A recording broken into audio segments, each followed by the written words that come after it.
Hi guys welcome back to my channel. This is Yamni 5807. ఈరోజు recipe వచ్చేసి ఉండ్రాలు చేస్తున్నానండి. వినాయకుడికి ఎంతో ఇష్టం.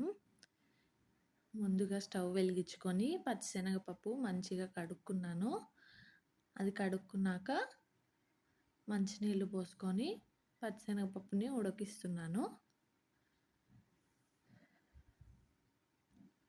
మరీ ఎక్కువగా ఉడకకూడదు, మరీ గట్టిగాను ఉండకూడదు.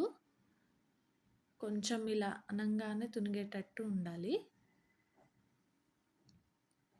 చూశారు కదా, ఇందాక కొంచెం గట్టిగా తునిగిందనమాట. ఇప్పుడు మళ్ళీ ఒకసారి చూసుకుందాము.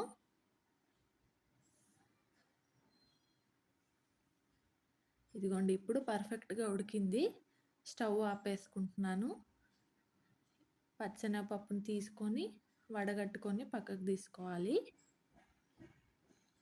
ఇప్పుడు మరొక స్టవ్ మీద కడాయి పెట్టుకున్నాను. ఉండ్రాళ్ళు అంటే బియ్యపు రవ్వ అండి. 1 గ్లాసు బియ్యపు రవ్వకి 2 గ్లాసుల నీళ్లు పోసుకోవాలి.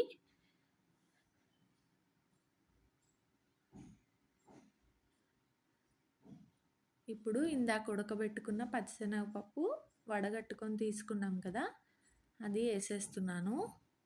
ఇప్పుడు అందులోనే కొద్దిగా జీలకర్ర కూడా వేసుకోవాలి.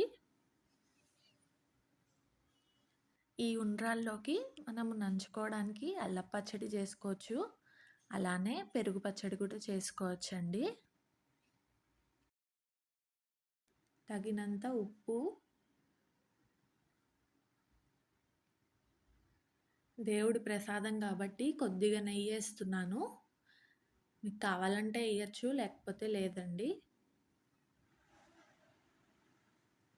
చూశారు కదా, నీళ్ళు తెరలడం స్టార్ట్ అయింది. ఇప్పుడు మనం ఏ గ్లాస్తో అయితే నీళ్ళు తీసుకున్నామో అదే గ్లాస్తో బియ్యపు రవ్వ పోసుకుంటున్నాను. పోసుకుంటూ కలపాలి, లేదంటే ఉండలు కట్టేస్తుంది.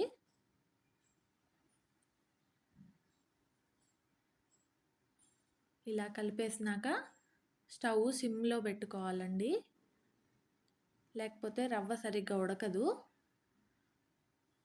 మీకు కట్ చేసి చూపిస్తున్నాను, రవ్వ ఉడకడానికి టైం పడుతుంది.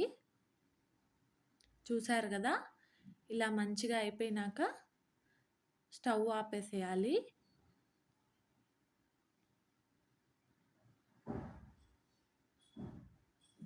ఇప్పుడు పక్కకి తీసుకొని చేతులకి తడద్దుకుంటూ ఉండ్రాలు చేసుకోవాలి.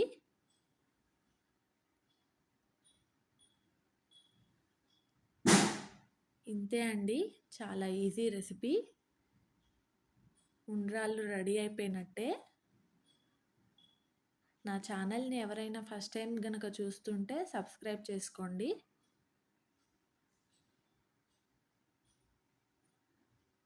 Thank you for watching. Bye.